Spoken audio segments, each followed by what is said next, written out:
Cody Anglin, your channel has shown me so many people I've never heard of somehow. I'm a Christian in the southern U.S., and the only common one I've heard of is Pat Robertson. Let me tell you why. I'll tell you why that's the case. Depending on what denomination of Christian you are, it makes sense that you haven't heard of these people. A lot of the people that I cover are what's called dominionists. And dominionism, basically, in a nutshell, is the idea that the U.S. Constitution should be replaced with the Old Testament laws. And the government should be run by hard-line evangelical Christians. Evangelicalism is kind of a playbook for how to create a cult. It's like an ideology, an overarching ideology. And dominionism is it's like the subgroup that emerged from evangelicalism.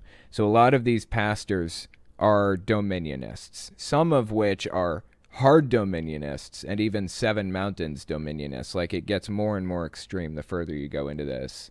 So if you're just like a traditional Baptist, for example, or if you're like a Catholic or something like that, it makes sense that you wouldn't know about the people that come from this splinter of Protestantism, basically. It's an extreme splinter, but I don't want to give you the impression that it's an irrelevant splinter, because evangelicalism and dominionism controls the U.S. government.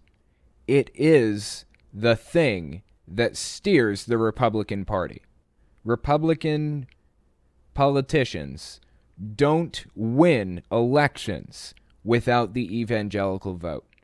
Like, every time you watch elections take place on TV, like on Fox News, if you're watching their election coverage, watch for mention of the evangelical voters. Trump won the evangelical voters one year, and his support and their support for him went down the next.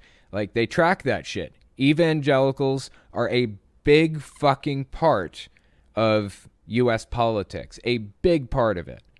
So it makes sense to me that if you aren't in that world of evangelicalism, that you wouldn't have heard of these people. But they are out there, and they're extremely influential.